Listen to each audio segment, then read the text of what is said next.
I'm Michael here from The Long Way Home, where I talk about my life before, during and after policing. Today I'm going to tell you a bit of a funny story actually about a young fellow that I arrested a few years back. So we'll head into that now.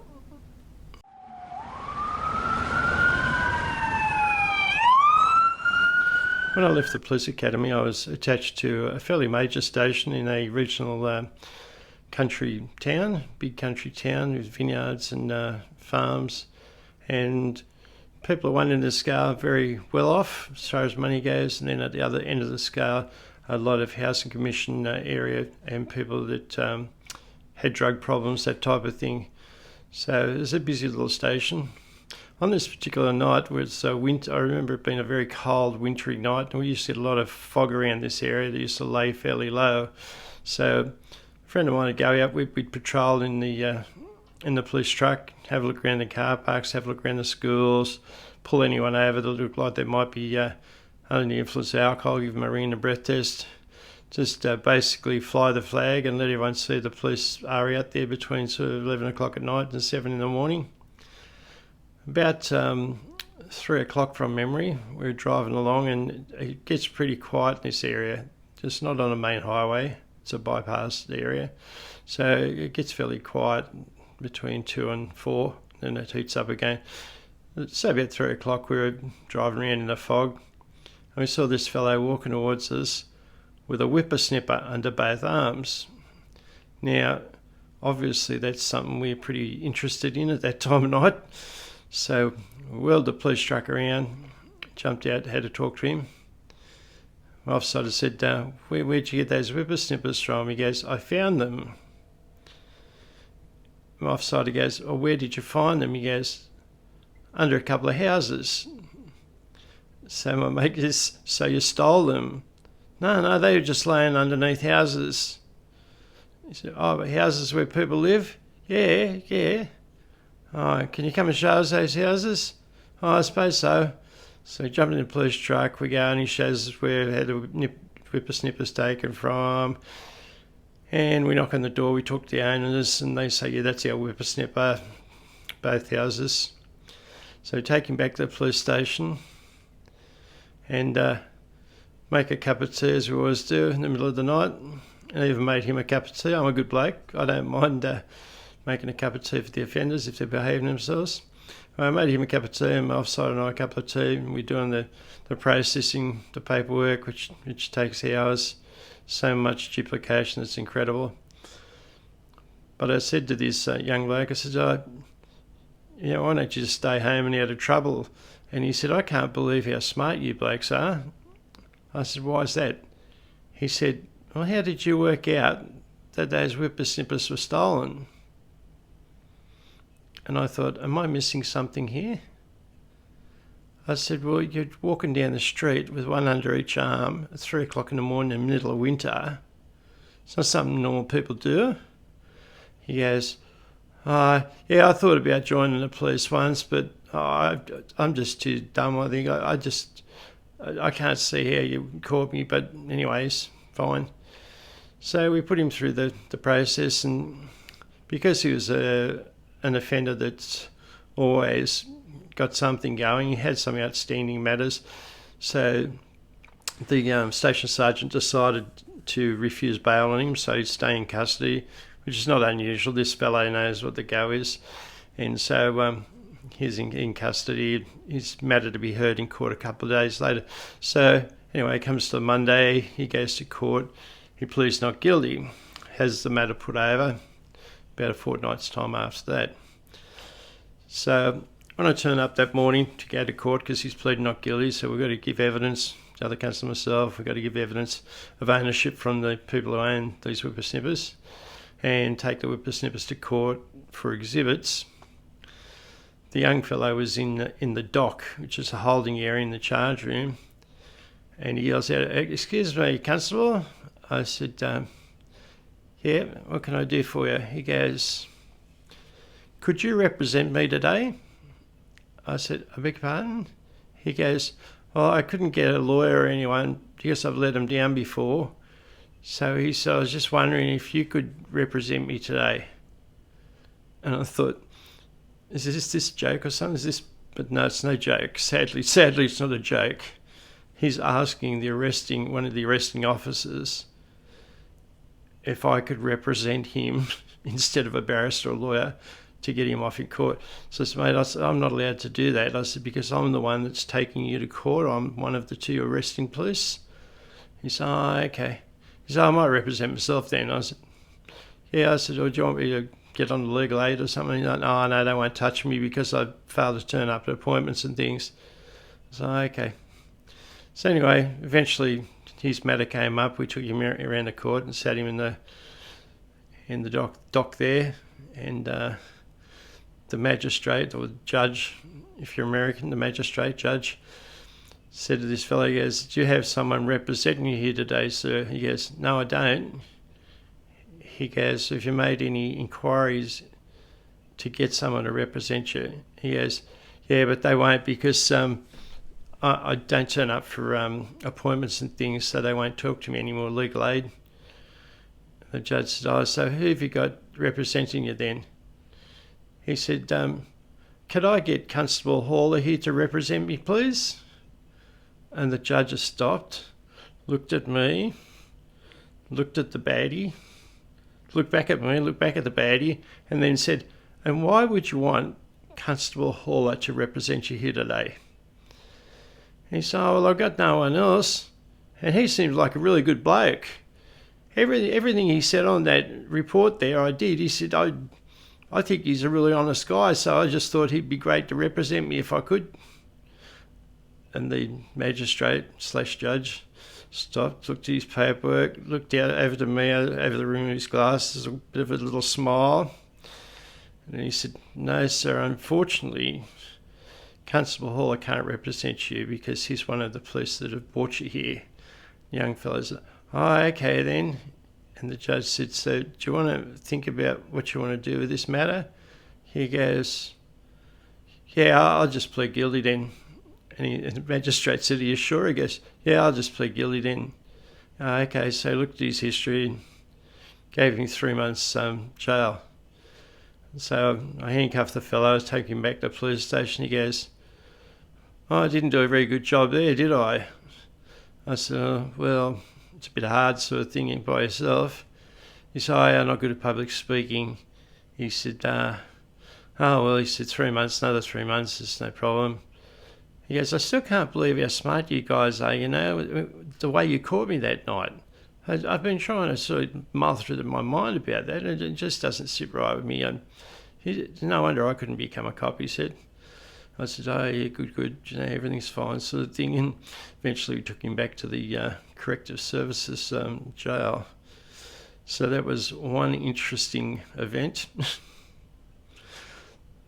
The next thing that came to mind last night while I was in bed thinking about it was, we've all seen on TV, on the movies, that type of thing, where someone asks for a police escort because their wife, daughter, whatever, is pregnant, having a baby, and it's happening then and there. And here's my next story relates to that. Exactly that. So I was working out with my regular partner in hire patrol. Like a lot of times we work one out by ourselves, but I was doing a certain enforcement job, heavy vehicle enforcements at the time. So I was working with one of my friends, another senior constable, and we had this truck pulled over, just having a look through his logbooks, just doing the regular routine things that we did, breath test, that type of thing. And this lady come banging on the door of the police vehicle. I opened the door, I said, can I help you? She goes, can you give us a police escort to the John Hunter Hospital, please? I said, and why is that? She said, my daughter's in heavy labour and we can't get an ambulance. And by this time, my offsider's finished with the truck driver, he's back in the car. I said, no. I said, we can't give you a police escort. I said, because look at the state you're in, you know, you're a nervous mess. That's not the way it works. I said, but both myself and the other officer are high-speed gold drivers, so we can take your daughter there and you can casually follow. You can't speed behind us. So, okay, so she's transferred her daughter into the back seat of our car, and she's in a bit of a state. She's sweating badly. It's obvious that the baby is going to come any minute. And I thought, this is my day. This is the day when I get to deliver a baby, and then she'll call it Michael. But no, that didn't happen. Anyway, we got in the back of the police car, and I was driving at the time, so I jumped in the driver's seat. My offsiders got on the ambulance and trying to get an ambulance to meet us en route to the John Hunter.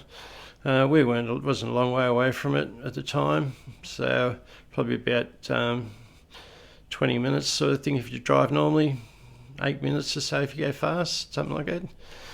Anyway, we put the lights and sirens and let police radio know what was going on, what we were doing, and trying to meet an ambulance. And it was obvious we weren't going to be able to meet an ambulance because there's just none available, so we'd have to go all the way through to the hospital. And I was going across this little, it's about 7 kilometre bypass sort of thing. It jumps between two roads, a bit of a quick sort of little expressway. I jumped on it and I put my foot down sort of thing, and then I've heard this unholy scream from this lady in the back, and I thought, oh no, I said, is the baby coming? Is the baby coming? She goes, no, I've never been this fast. I said, oh, that's nothing to worry about. I said, look, you're fine. I said, you're in good hands. I said, don't worry, we do this all day long, every day of the week. We're going to get you there safely. There's no doubt about that. But I can never forget that screech of a scream. I thought, oh, the baby must be coming now sort of thing.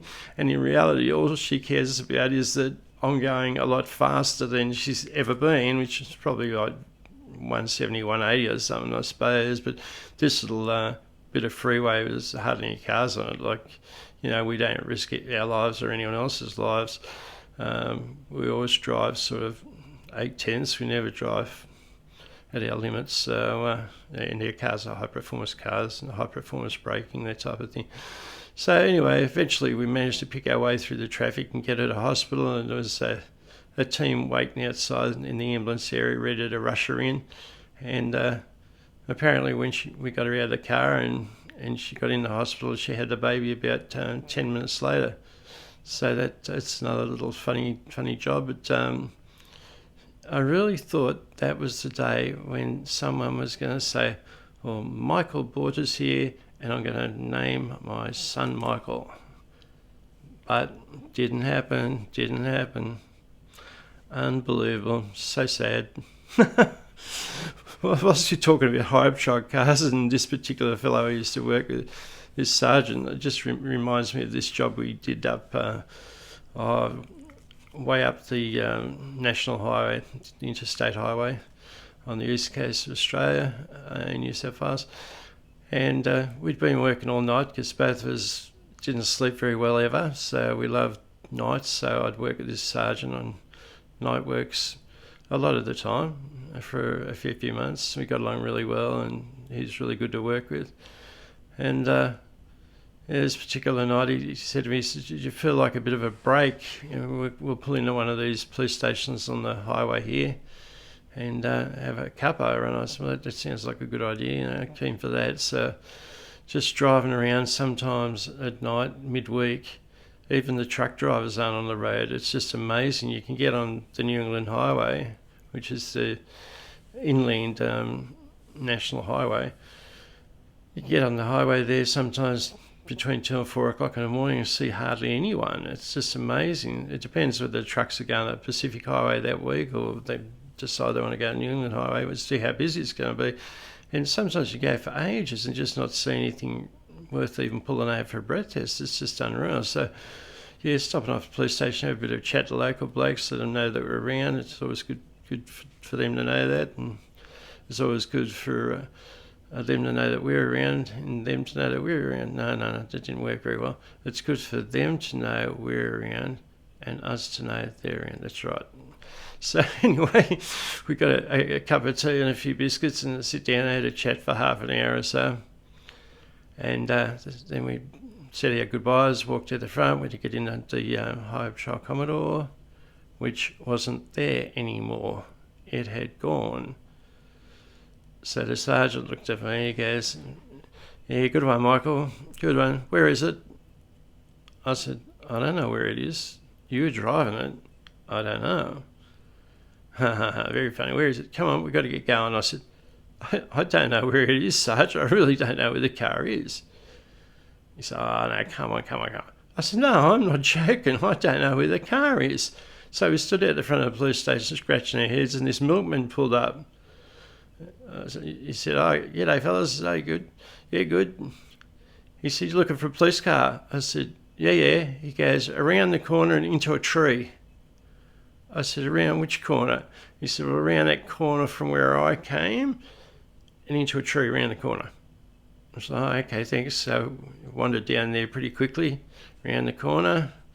So it's gone down a hill, around the corner, and rolled another 200 metres into a tree, smack. But strangely enough, didn't do a lot of damage. It was just sat against this tree with a bit of a dent in the bumper bar. So, yes, so much for the sergeant thinking that was a practical joke. No practical joke. He practically rode off the car. That's what he did. And it's a good job there was no one walking or cycling or driving nearby, because they would have copped a hire patrol car. So very lucky to that one. We got out of that one easy. So that's a couple of stories for today. Thanks for watching. If you like what I'm doing, please like and subscribe. If you have a suggestion on what you'd like to hear on the channel, just put it in the comments and I'll try and answer you. No worries at all. Thanks very much. Take care. Bye.